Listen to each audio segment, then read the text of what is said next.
صلى الله على سيدنا محمد وعلى سيدنا محمد.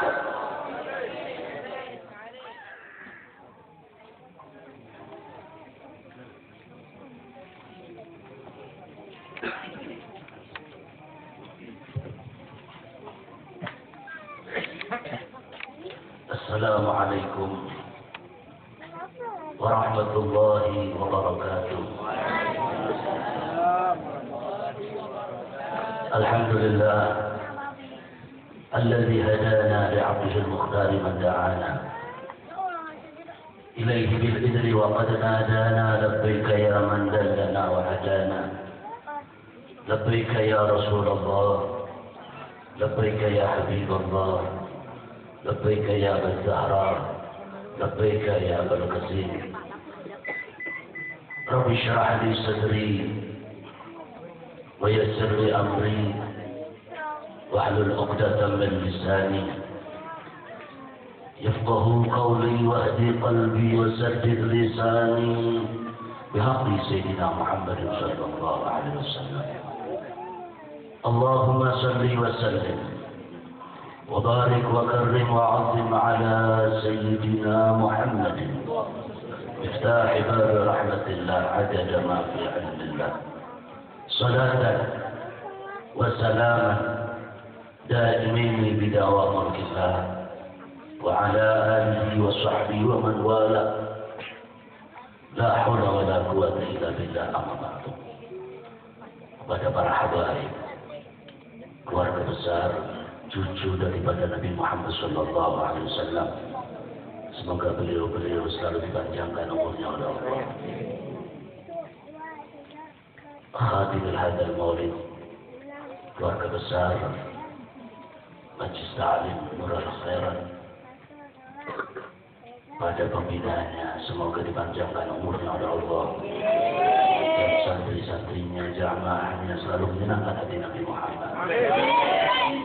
Panitia Maulid Nabi Muhammad sallallahu alaihi wasallam yang saya hormati, tak lupa tokoh-tokoh masyarakat, hadirin hadirat, pecinta daripada ajaran Nabi Muhammad sallallahu alaihi wasallam. Hadani Allah wa iyyakum. Allahumma amin ya rabbal alamin. Baru saja kita membacakan biografi kehidupan manusia yang maha mulia, manusia yang tanpa cacat, manusia yang dipilih oleh Allah Subhanahu wa taala.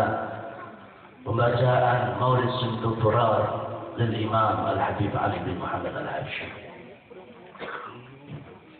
Beliau pengarang kitab daripada Simtul Durar, lahir di kota Seul, Hadramaut. Alhamdulillah, Al-Fakir sempat menimba ilmu di sana. Ada satu maqbarah, ada satu pekuburan di mana di tempat itu dikubur hampir 10.000 wali-wali Allah, termasuk Imamul Hajjaj Qutbul Isyad wa Khayatul Bilad Al-Habib Abdullah bin Al-Hajjaj, termasuk Sayyid Faqih Muqaddam Muhammad bin Ali Ba'alawi, termasuk Syekh Ali Qassam. Seluruhnya wali-wali Allah dikubur di tanah namanya Zamban.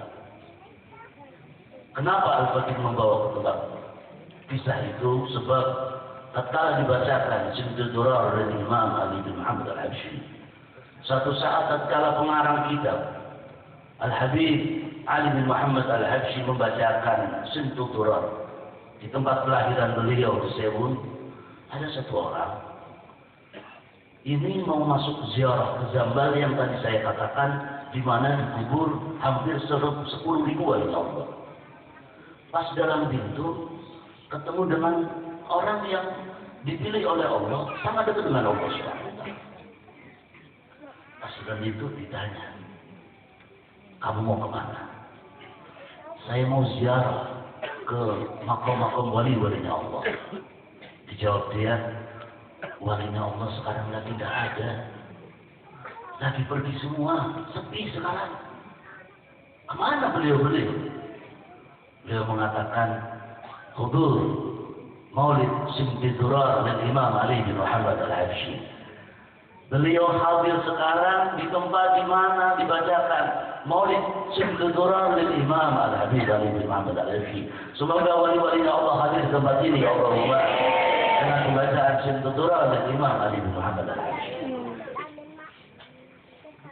Dalam bulan Maulid sebenarnya Rabiul Awal itu dianggap sebagai bulan yang biasa dibandingkan bulan-bulan yang lain. Rajab, Muharram, Dzulqa'dah, Dzulhijjah, Ramadan, Sayyidus Syuhur. Bulan yang paling utama adalah bulan Ramadan. Kemudian bulan 4 bulan yang dimuliakan oleh Allah, Muharram, Rajab, Dzulqa'dah, Dzulhijjah. Rabiul Awal tidak. Waktu itu Nabi Muhammad sallallahu alaihi wasallam yang malam ini kita peringati hari kelahirannya dan selalu kita mengharapkan syafaatnya, dan alhamdulillah maulid ini dihadiri cucu-cucu daripada Nabi Muhammad, dan alhamdulillah malam ini dipimpin oleh pewaris daripada ajaran Nabi Muhammad. Allahumma amin ya rabbal alamin. Rabiul Awal dianggap bulan biasa, tidak seperti bulan-bulan lain. Makanya Abu Yazid Muhammad bin Ali bin Abbas Al-Maliki beliau pernah mengatakan bahwasanya orang kalau Rasulullah Shallallahu Alaihi Wasallam lahir di bulan Muharram wajar, karena bulan Muharram bulan mulia. Lahir di bulan Rajab wajar, karena termasuk bulan yang dimuliakan oleh Allah. Tapi Rabiul Awal dimuliakan sebab bulan Maulid Nabi Muhammad Shallallahu Alaihi Wasallam, sebab lahirnya Nabi Muhammad. Makanya saya katakan tadi, apapun yang berhubungan dengan Rasulullah Shallallahu Alaihi Wasallam, semuanya akan mendapatkan keberkahan daripada Nabi Muhammad. Ahlul ilm, orang yang punya ilmu, majelis ilmu, tempat-tempat di mana ilmu akan mulia sebab apa? Berhubungan dengan Nabi Muhammad. Sampai-sampai tatkala kita membaca Maulid Nabi Shallallahu Alaihi Wasallam, Abu Yazid Muhammad mengatakan, rauhani Rasulullah akan hadir di tempat itu. Inda dzikr salihin tanzil rahmat. Apabila disebut orang saleh akan turun rahmat. Wahai, bagaimana dengan pencatat orang saleh? Nabi Muhammad sallallahu alaihi. Allahumma amin ya rabbal alamin. Arwah minna bilika khairil anami wa bilil mukhtar anna min salatin wa salam. Semoga mata kita dimuliakan bisa melihat Nabi Muhammad. Rabiul Awal bukan bulan yang mulia. Mulia sebab di situ dilahirkan Nabi Muhammad sallallahu alaihi wasallam. Mungkin hadirin hadirat dan semoga semuanya yang belum bisa ziarah Nabi Muhammad, Allahumma amin ya rabbal alamin. Kalau orang haji, seperti sering saya katakan, orang itu berebut mencium namanya Hajar Aswad. Batu, sebongkah batu. Tidak beda di Banjarmasin ada batu, di Jawa ada batu, di mana pun ada batu. Tapi kenapa seluruh dunia orang berebut pengen mencium Hajar Aswad? Kenapa orang berebut pengen mencium Hajar Aswad? Kenapa kadang-kadang sampai saling sikut yang tidak diajarkan oleh Nabi hanya pengen mencium Hajar Aswad? Lain, gimana? Amirul Mukminin Sayyidina Umar bin Khattab beliau berbicara kepada batu. Ya batu, ya Hajar Aswad, sebenarnya kamu itu tidak ada maslahat wala madarat. Tidak ada maslahatnya, tidak ada madaratnya, seperti batu-batu yang lain. Cuma kenapa kamu mulia? Kenapa seluruh umat ingin mencium kamu? Karena kamu pernah dicium oleh Muhammad. Karena kamu sering dicium oleh Nabi Muhammad sallallahu alaihi. Batu, sebongkah batu jadi mulia sebab ciuman Nabi Muhammad sallallahu alaihi wasallam. Semoga kita dimuliakan karena istimewa dengan Nabi Muhammad. Kita dimuliakan, kita mulia, umat yang mulia sebab umat Nabi Muhammad sallallahu alaihi wasallam. Hari Senin tanggal 12 Rabiul Awal tahun Gajah. Di dalam kitab Taurat, di dalam kitab Injil, di dalam kitab Zabur, juga di dalam Al-Quran diterangkan bagaimana malam itu mendekati waktu subuh. tersiar kabar dan termaktub dalam beberapa kitab bahwasanya mendekati subuh akan lahir manusia yang mulia, namanya Muhammad. Orang kafir Quraisy, ahli Taurat wal Injil wal Zabur, semuanya menunggu detik-detik di mana munculnya Muhammad. Sampai-sampai tepat tanggal 12 Rabiul Awal, hari Senin, mereka berkeliling di kota Mekah. Ya masyarakat Quraisy, hai orang Quraisy, apakah di antara kalian malam ini ada seorang ibu yang belum melahirkan anak laki-laki? Dicari ke sana ke sini, semuanya mencari di mana ada lahir manusia yang maha mulia, yang diterangkan dalam Zabur, yang diterangkan dalam Injil, yang diterangkan dalam kitab Taurat. Ada yang mengatakan, lihat di sana ada anak yatim, abahnya namanya Abdullah, ibunya namanya Aminah, baru saja lahir. Dicari orang tersebut, subhanallah, pingsan orang kafir Quraisy. Sudah hilang, Nabi bukan dari Bani Israel lagi. Nabi sudah muncul dari Bani Quraisy. Tidak lain adalah Nabi Muhammad sallallahu alaihi. Mereka mengatakan sudah lepas. Nabi sudah bukan dari Bani Israel lagi, tapi Nabi dari Bani Quraisy. Abul Qasim Rasulullah Muhammad sallallahu alaihi wasallam. Ditanya Sayyidah Aminah, bagaimana tatkala beliau hamil? Beliau mengatakan, maaf ibu, Sayyidatina Aminah dalam keadaan hamil tidak seperti ibu-ibu biasa. Beliau tidak pernah merasakan seperti orang hamil. Beliau tahu dikabari malaikat. Ya Aminah, kamu ini lagi hamil. Beliau hamil tapi tidak merasakan. Umur 6 bulan, dalam 2 bulan dalam perutnya, ayahanda beliau disebut oleh Allah.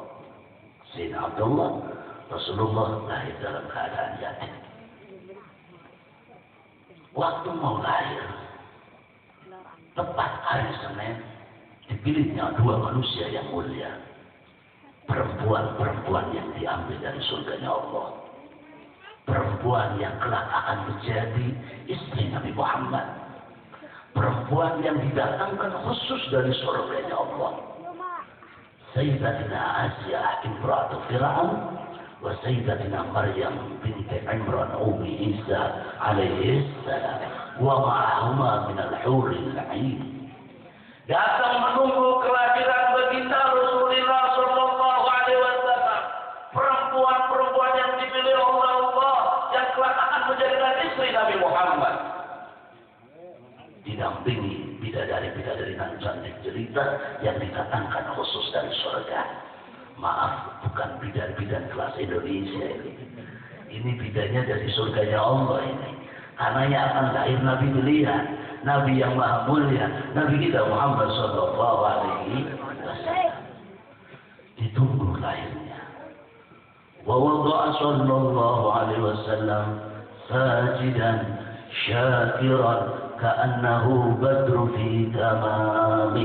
Sallu ala Nabi Muhammad. Rasulullah sallallahu alaihi wasallam lahir bukan seperti manusia biasa. Beliau lahir, maaf, keluarnya beliau tepat di bawah perut dari pusar ibundanya. Tidak melewati sesuatu yang kotor. Sajidan syakiran ka'annahu badru fi tamami. Lahirnya Rasulullah sujud kepada Allah, bertahmid kepada Allah. Wajahnya seperti bulan purnama. Muncul dari wajah Rasulullah, muncul yang namanya sinar minal masyriq ilal maghrib, dari ufuk barat sampai ufuk timur. Karena apa? Wujud Muhammad. Sallu ala Nabi Muhammad. Seluruh orang berebut ibu. Mungkin kalau ibu masa ibu ingin menyusui Nabi Muhammad. Semua perempuan berebut untuk menyusui Nabi Muhammad. Ditimang-timang oleh ibunda tercinta Sayyidatina Aminah. Kemudian ada seorang perempuan yang menjadikan orang tersebut dimuliakan oleh Allah, padahal orang tersebut orang kafir, pembenci Nabi Muhammad, yang akan membunuh Nabi Muhammad, yang selalu membenci Rasulullah Sallallahu Alaihi Wasallam. Thuwaibah al-Aslamiyah, seorang perempuan yang dipilih oleh Allah, dia bisa menyusui Nabi Muhammad Sallallahu Alaihi Wasallam yang tidak lain budak daripada Abu Lahab. Abu Lahab punya seorang budak, dikhabarkan oleh Thuwaibah, ya Abu Lahab, kamu sekarang punya ponaan, Ibnu Abdullah, ismuhu Muhammad. Senang dia Abu Lahab.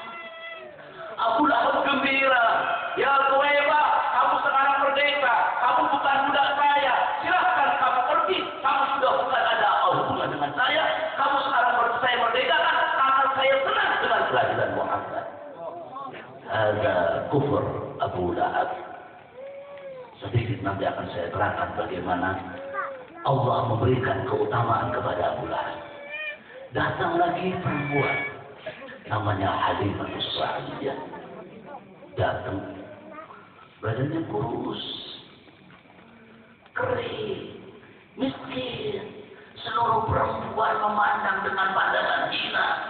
Seluruh perempuan tidak ada yang memandang dia penghormatan kepada beliau. Halimah As-Sa'diyah datang ke pintu, bertemu dengan kakek Nabi Muhammad, ditanya, mana nanti?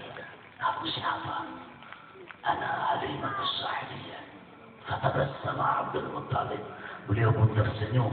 Ini perempuan yang akan dibeli oleh cucu saya, yakni Sina Halimah As-Sa'diyah. Allah dan Nabi-Nya tidak pernah melihat orang dari zahirnya. Inna Allah la yanzuru ila suwarikum wala azzabikum, walakin Allah yanzuru ila qulubikum. Ajaran Nabi Muhammad waktu beliau masih kecil, beliau tidak melihat siapa orangnya, tapi orang ini memang pilihan Allah Subhanahu. Dalam kitab Anwarul Muhammadiyah ada Imam Yusuf An-Nabhani, Sayyidina Halimah maju, dilihatnya Rasulullah lagi tertidur. Ibu, kalau udah anak kecil, anak siapa aja? Beliau ini, anak kecil itu nisful wali, separuhnya walinya Allah. Kenapa? Tidak pernah ngomongin orang, tidak pernah jengkel, tidak pernah apa-apa, tidak punya dosa. Kita melihat bayi yang bukan anak kita, bayi aja lihat anak itu sudah senang. Bagaimana bayinya Muhammad? Bagaimana kecilnya Muhammad? Rasulullah tertidur, beliau tertidur. Dalam kitab ini Sayyid Yusuf An-Nabhani, alhamdulillah pengajian saya sama setiap malam Sabtu. Saya baca di kitab itu bahwa Sayyidina Rasulullah tertidur. Terlelap. Sayyidina Halimah itu maju. Di dekatnya Sayyidina Halimah mendekat beliau. Beliau khawatir. Ini mau ndak yang menyusui saya. Badan saya kurus. Saya orang miskin. Saya orang nggak punya apa-apa. Dilihatnya Nabi Muhammad, beliau tertidur dengan wajah baina ainai. Antara kedua mata beliau muncul nur tembus sampai ke langit. Dilihatnya wajah Nabi Muhammad Sallallahu Alaihi Wasallam. Dipandangnya Rasulullah. Dilihatnya Sayyidul Wujud Nabi Muhammad Sallallahu Alaihi Wasallam. Dilihat, tatkala dilihat Rasulullah pun terbangun. Wa nadhara ila Halimah. Beliau melihat Halimah As-Sa'diyah. Wa nadhara ilaihi. Fatabassama Nabi Muhammad. Melihat Halimah, Rasulullah pun mengeluarkan senyumnya. Senyum yang menjadikan perempuan-perempuan tidak akan bisa tahan melihat senyumnya Nabi Muhammad. Tersenyum beliau, diangkat, ditimang-timang, dilihat-lihat. Setelah ditimang-timang, Rasulullah pun tertawa, Rasulullah pun tersenyum, didekatkan kepada dada beliau yang paling kanan. Rasulullah pun menyusui kepada Halimah As-Sa'diyah. Tatkala diberikan kepada dada yang sebelah kiri, Rasulullah tidak mau. Karena apa? Itu khusus buat saudaranya, anak daripada Halimah As-Sa'diyah. Ilham Rasulullah, mukjizat Rasulullah, apapun yang keluar daripada diri Nabi Muhammad Sallallahu Alaihi Wasallam, kulluhu mukjizat. Semuanya mukjizat daripada Allah Subhanahu Wa Taala. Sebelum menjadi Nabi, namanya ilham. setelah menjadi nabi namanya mukjizat. Waktu masih kecil, Pak ulama menceritakan Rasulullah tuh suka tangannya kayak gini, Bu.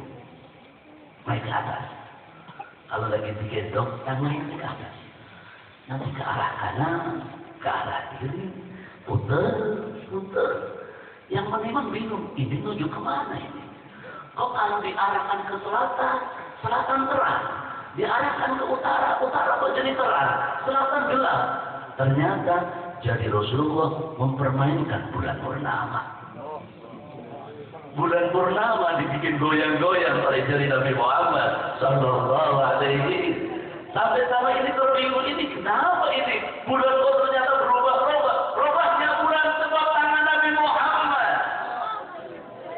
Dirubah itu bulan kemudian terus. Karena beliau masih kecil ditimang oleh Halimatus Sa'diyah.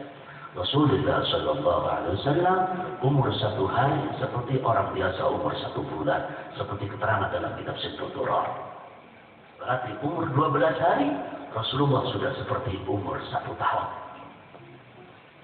Semoga kita bisa melihat wajah Nabi Muhammad. Allahumma amin ya rabbal. Saya ingin tanya, sudah pernah membayangkan wajah Nabi Muhammad belum, Pak? Bu, kita pernah nggak bayangkan wajah Nabi Muhammad? Terus kalau kita nyari syafaatnya kemana? Wajahnya aja nggak pernah lihat. Insya Allah dengan Maulid Nabi, dengan majlis ta'lim yang dipimpin oleh Tuan Guru, semoga semuanya bisa tertarik oleh Nabi Muhammad, walaupun tidak pernah melihat Nabi Muhammad. Allahumma amin ya rabbal. Sebab Rasulullah ibarat daripada besi, ibarat daripada magnet. Besi itu akan tertarik mana magnet itu berada. Walaupun kita tidak seperti ashab Nabi Muhammad sallallahu alaihi wasallam, walaupun kita tidak seperti Sayyidina Abu Bakar, Sayyidina Umar, Sayyidina Utsman, Sayyidina Ali yang setiap hari memandang Nabi Muhammad, tapi ingat Rasulullah pernah menangis. Rasulullah pernah menangis dan menangis. Ditanya, ya Rasulullah, ma yabkika ya Rasulullah? Kenapa engkau menangis ya Rasulullah? Jawaban Nabi Muhammad, aku rindu, aku kangen, ikhwani dengan saudara-saudaraku. Sahabat mengatakan, kami ini siapa ya Rasulullah? Apakah engkau tidak kangen dengan kami? Apakah engkau tidak pernah melihat kami? Jawaban Nabi Muhammad, antum ashabi. Kamu adalah sahabat-sahabatku. Yang saya kangeni bukan sahabat, tapi saudara-saudaraku. Siapa tuh ya Rasulullah? Man lam yarani, orang-orang umul kaum. Satu kaum yang tidak pernah melihat wajahku, akan tetapi kaum tersebut selalu iman kepadaku, memuliakan maulidku dan memuliakan ajaran Nabi Muhammad sallallahu alaihi wasallam. Iman kepada Nabi Muhammad dengan pembacaan maulid Nabi itu dikangeni oleh Nabi Muhammad. Semoga kita walaupun tidak pernah melihat Nabi Muhammad, kita dikangeni oleh Nabi Muhammad. Allahumma amin ya rabbal. Ba'dul ulama, saya membaca di dalam kitab kalau nggak salah Risyaratul Jibril dari Imam Al-Habib Zain bin Semit, dan juga saya mendengar daripada guru saya Syekhina wa Murabbil Hina Mbah Maimun Zubair. Beliau menerangkan bagaimana wajah Rasulullah. Kita bayangkan saja ya. Kita bayangkan deh. Sebab ada tariqah. Kita kan kalau maulid Nabi, ya Nabi, kadang-kadang ada yang menangis. Iya kan?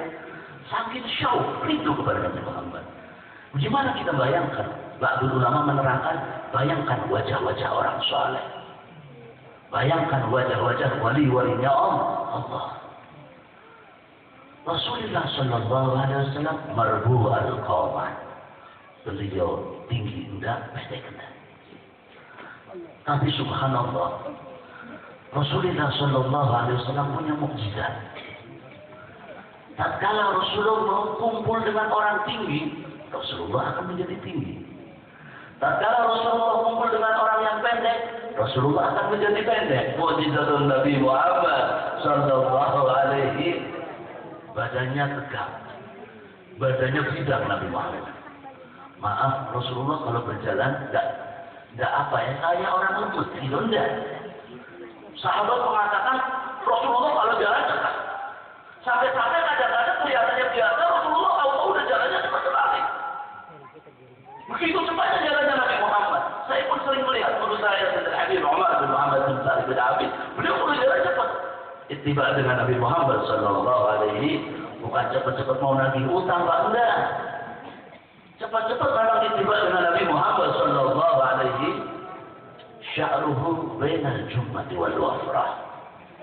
Rambutnya Rasulullah dari mulai sini sampai belakang panjangnya sama. Tidak kayak anak zaman sekarang yang panjang cuma di tengahnya toh.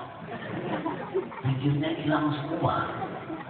Masya Allah, itu ikutin Dajjal itu. Naudzubillah min. Rambut cuma tengahnya toh, bibirnya hilang. Rasulullah Sallallahu Alaihi Wasallam, beliau rambutnya dari sini sampai belakang panjang. Bainal jummati wal wafrah. Di bawahnya kuping, di atas dagu. Pundaknya Nabi Muhammad. Guru saya mengatakan kalau berjalan, Rasulullah kalau naik kuda, orang kalau naik kuda, badannya kan harus ikut gerak. Coba kalian pakai kuda terus badannya tetap tegak, ya jatuh. Ikut berdiri, badannya ikut gerak. Nah, tak kalau badan Rasulullah gerak, itu rambut Rasulullah mengatakan seperti mukulin pundak. Jadi ikut-ikut bergerak. Nah, jadi dipandang itu sedap. Semoga kita bisa melihatnya, Allahumma. Ya Allah, kalau cerita kayak gini tidak bakalan habis-habis ini. Kita ceritakan Rasulullah Sallallahu Alaihi Wasallam. Rambutnya tidak seperti, maaf, bukan seperti orang Korea, Cina, Thailand, Jepang, enggak. Itu kan lurus. Lurusnya lurus, lepas. Enggak, semacam itu. Juga keritingnya tidak seperti orang Afrika. Orang Afrika bundel, atau orang Papua enggak, semacam itu. Rambutnya Rasulullah, keritingnya itu keriting, tapi pertengahan antara keriting dan lurus. Kalau istilah bahasa Jawa itu andan-andan. Kalau bahasa ini apa itu? Bergelombang. Jadi itu rambutnya Nabi Muhammad.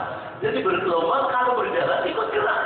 Jadi kalau jalan-jalan Rasulullah itu rambutnya panjang. Cuma Imam Al-Haddad, Qutbul Isyad wa Khayatul Ibad Al-Habib Abdullah bin Al-Haddad, beliau semasa hidupnya tidak pernah rambut panjang. Waktu mau meninggal, beliau pesan, tolong kalau saya mau meninggal, rambut saya jangan dipotong. Kenapa ya Imam?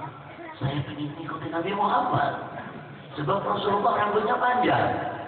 Nah, kenapa sekarang tidak rambutnya panjang? Sebab kalau orang panjang zaman dulu, semoga sekarang tidak. Dulu itu kalau orangnya panjang, rambutnya panjang identik dengan orang yang tidak benar. Jadi Imam Al-Haddad tidak mau rambut panjang, khawatir nanti disamakan dengan orang yang tidak benar. Tapi waktu mau meninggal, beliau rambutnya bainal jummati wal wafrah. Wajah beliau, hidung. Ba'dul ulama menceritakan, hidungnya apa ya? Mancung, tapi tidak mancung. Kan ada pesek, juga ada pesek. Maaf saja ini. Jadi hidungnya Rasul itu mancungnya cakep. Dan cuma mancung pucuknya aja. Atau mancung pinggirnya aja. Bahaya kalau yang ini atau yang mancung. Rasulullah kalau dipandang itu, subhanallah, hidung Rasulullah itu, kalau riwayat orang semuanya kalau melihat wajah Rasul tidak pernah ada kekurangan sama sekali. Alis beliau tak tebal. Antara kedua mata beliau, alis ini hampir menempel, tapi tipis. Jadi menempel tapi ini tipis, bukan menempel yang tebal sekali, bahaya itu. Jadi nempelnya Nabi Muhammad SAW. Terus apa cukup? Terus. Kirain cukup, sudah, terus ya. Kita lihat, ya Allah, moga-moga krimal arwah amin. Syarifna bi ra'yati sayyidi ya Rasulullah. Semoga kita dimuliakan bisa bertemu dengan Nabi Muhammad SAW. Semoga Rasulullah tersenyum melihat majelis kita. Semoga Rasulullah bahagia melihat duduknya kita. Semoga Rasulullah akan tidak memberikan syafaatnya kepada kita. Semoga kita yang duduk di sini ada di hati Nabi Muhammad. Allahumma amin ya Rabbal. Segala sesuatu yang keluar dari Nabi Muhammad semuanya mukjizat. Sampai-sampai maaf, air kecil Rasulullah, kotoran Nabi Muhammad, ludah Nabi Muhammad, keringat Nabi Muhammad, kulit Nabi Muhammad, rambut Nabi Muhammad, mata Nabi Muhammad, tangan Nabi Muhammad, semuanya ada mukjizatnya. Satu saat Bu, Ada satu orang, Rasulullah diambil darahnya, dicanduk atau dipekam. Istilah sini apa? Pekam ya. Di situ ada Ibn Nabawi, salah satu pengobatan itu yang sunnah Nabi adalah bekam. Yang penting jangan waktu puasa. Kalau puasa hukumnya makruh. Waktu Rasulullah dibekam, dicanduk, diambil darah Nabi Muhammad, diberikan kepada sahabat. Ini disimpan, ditaruh, jangan ada yang lihat. Dan kalau ada yang lihat, diambil sama dia. Tersimpan rapi, di bawah itu darah. Dicari tempat, di mana itu tempat yang paling cocok. Dicari sana, kayaknya khawatir ada yang ambil. Ditaruh sana, khawatir ada yang lihat. Ditaruh sana, khawatir ada yang mencuri. Yang paling tepat adalah di dalam perut. Di dalam perut yang paling cocok. Diminumnya darah Nabi Muhammad. Darah Rasulullah diminum, Pak. Kalau kita melihat darah najis, illa darah Nabi Muhammad. Darahnya para nabi tidak najis. Diminum darah tersebut. Setelah diminum, laporan kepada Rasulullah. Sudah Rasulullah. Aman. Tidak ada yang lihat, tidak ada. Ini bahasa paham saja ya. Saya modifikasi ini ceritanya ini. Ditaruh di mana? Ada Rasulullah, aman. Yang penting tidak ada yang nyuri Rasulullah. Tidak ada yang lihat. Udah walaupun sudah bakalan ada lihat. Di mana kau simpan? Saya minum ya Rasulullah. Sallu ala Nabi Muhammad. Minum. Marhaba Rasulullah. Saya minum karena itulah tempat yang paling aman. Apa jawaban Nabi Muhammad? Darahku sudah bercampur dengan darahmu. Kelak di yaumul qiyamah di dalam neraka tidak akan pernah bisa membakarmu sebab darahmu sudah bercampur dengan darahmu. Kamu haram masuk neraka Allah. Berkumpulnya darah menjadikan api neraka tidak bisa menempel. Makanya di sini masih ada keturunan Nabi Muhammad yang darahnya masih bercampur dengan Nabi Muhammad. Semoga kita diberi rezeki jadi pencinta beliau. Allahumma amin ya rabbal. Dicari sampai ada orang yang ingin mencari kesempatan. Rasulullah waktu haji wada mengumpulkan, siapa di antara kalian yang pernah saya pukul? Maju. Sahabat, saya Rasulullah. Silahkan, siapa yang akan menuntut hukukul adab karena saya pernah mukul, saya pun harus dipukul. Siapa yang akan mukul saya? Kalau saya Rasulullah. Sahabat yang lain ngamuk-ngamuk. Ini sahabat kurang ajar ini.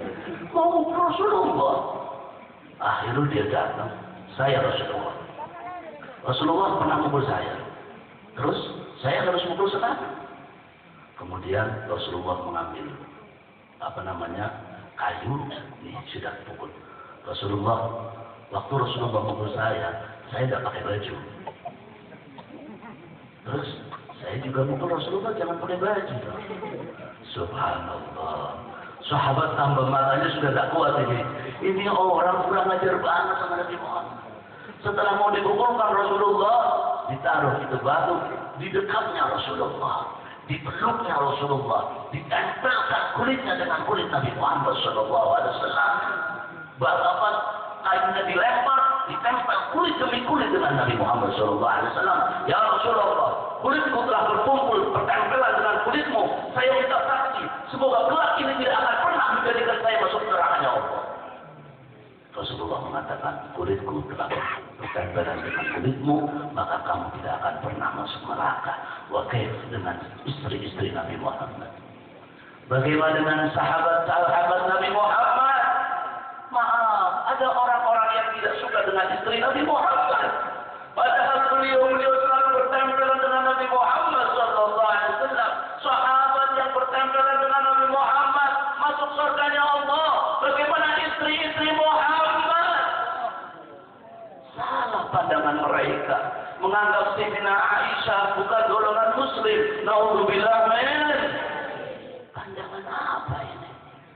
Kulitnya selalu bertempel dengan Nabi Muhammad Sallallahu Alaihi Wasallam.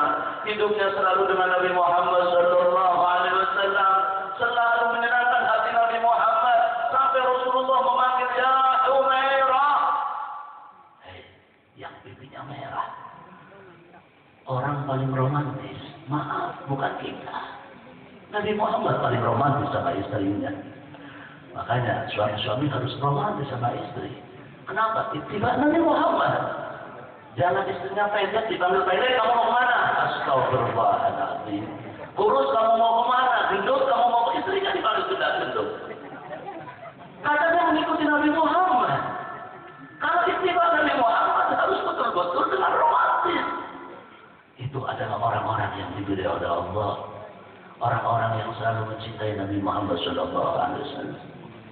Kalau kita menghormati maulid Nabi, tadi saya katakan bahwasanya Abu Lahab, orang yang pernah mau membunuh Nabi Muhammad SAW. Orang yang pernah mengusir Nabi Muhammad.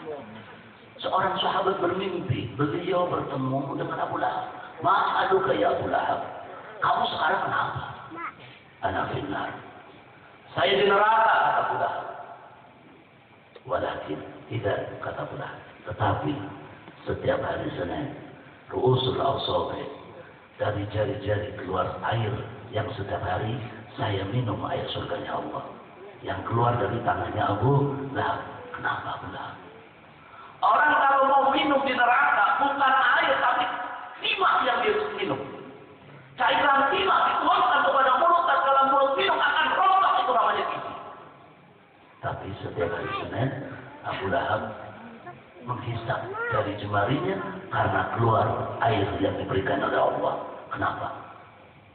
Karena Abu Lahab waktu hari Senin tanggal 12 Rabiul Awal memerdekakan budaknya karena cinta Nabi Muhammad. Alhamdulillah kita mencintai dari mulai lahir, semoga sampai meninggal cinta dengan Nabi Muhammad. Kita mencintai Nabi Muhammad akhiran wal batinan. Semoga kumpulnya kita di sini, saya yakin guru saya Imam Al-Khabar Al-Qudus Sayyidina Maulana Al-Habib Abdul Qadir bin Ahmad Al-Muqi. Saya dengar keterangan dari cucunya Samahat Al-Habib Abdul Rahman bin Abdullah Al-Muqi. Beliau mengatakan bahwa ahlul kisah Rasulullah sallallahu alaihi wasallam wa Sayyidina Ali karramallahu wajhah wa Sayyidina Fatimah al-Batul wa Sayyidina Hasan wal Husain melihat dari alam barzakh keadaan umat Nabi Muhammad. Ibu, orang kalau sudah meninggal, pandangannya sudah bukan pandangan duniawiyah. Kalau pandangan duniawiyah, maaf, di belakang ini kita tidak lihat ada siapa karena tertutup dengan gabu. Tapi kalau sudah pandangan barzahiyah, itu adalah walaupun dimanapun dia berada, seperti di atas piring kelihatan. Nabi Shallallahu Alaihi Wasallam yang saya dengar dari guru mulia saya, Habib Abdul Rahman bin Muqi, beliau mengatakan keadaan umatnya dipandang dari alam barzah, makanya kumpulnya kita dipandang oleh Nabi Muhammad. Makanya, laknatnya anak, terkutuk untuknya anak. Tatkala orang tuanya sudah meninggal, dia selalu berbuat maksiat kepada Allah. Karena apa? Karena orang tuanya melihat dari alam barzah. Ayah ibunya melihat dia dari alam barzah. Tatkala anaknya berbuat maksiat kepada Allah, dan maaf, kadang-kadang kuburannya masih basah, keluarganya, keturunannya memperebutkan harta yang tidak jelas, harta warisan. Akan menyakitkan hati orang tuanya. Nabi mau berbilang, dan semoga kita mencintai Nabi Muhammad dan kita disenangkan oleh Nabi Muhammad. Ada orang cinta tapi cintanya ditolak. Jangan sampai kita semangat cinta Nabi Muhammad tapi kita ditolak oleh Nabi Muhammad. Alhamdulillah. Kadang ada orang yang hanya kenal nama, maaf, kenal semua nama. Makanya saya pernah satu saat, saya itu pengajian. Saya bawa mobil, tidak ada supir, saya bawa sendiri ke kampung apa di kota sebelah. Panitianya tahu yang ceramah Habib Saleh, tapi orangnya kayak apa tidak tahu. Namanya tahu, kita kan tahu Muhammad kan, tapi kan kita mobil dengan maulid kita bisa dipandang oleh Nabi Muhammad SAW. Pas saya parkir, panitia datang. Mas, parkirnya sebelah sana aja mas. Jadi orang itu dipanggilnya kalau kayak kita itu orang biasa, bang, sana aja bang, parkirnya bang. Marhaba. Saya nurut aja karena dia nggak tahu. Dia nggak tahu, wajar-wajar saja. Ketemu orang di hadapannya tapi nggak tahu, cuma tahu namanya. Setelah saya mau naik podium, oh ini yang namanya Habib Saleh. Kirain tadi supirnya Habib Saleh. Naudzubillah. Jadi jangan sampai kita cinta dengan Nabi Muhammad, kita hanya mengenal nama saja, tapi tidak pernah melihat bagaimana akhlak Nabi Muhammad, bagaimana aushaf Nabi Muhammad Sallallahu Alaihi. Tatkala kita menyenangkan Nabi Muhammad, tidak akan pernah dilupakan oleh Nabi Muhammad Sallallahu Alaihi Wasallam. Kita bersodakoh untuk acara Nabi Muhammad yang tadi dikatakan oleh pembina majelis, tidak akan pernah dilupakan oleh Nabi Muhammad. Sebab Rasulullah orang yang bahagia ahli sedekah. Orang kafir datang ke Rasulullah, ya Rasulullah, bukan Nabi Rasulullah lagi, ya Muhammad, orang-orang kafir. Kamu katanya punya kambing ya? Iya, kenapa? Itu katanya di gunung punya kambing semua, punya kamu semua. Iya, kenapa? Saya minta Muhammad. Kamu butuh? Ya,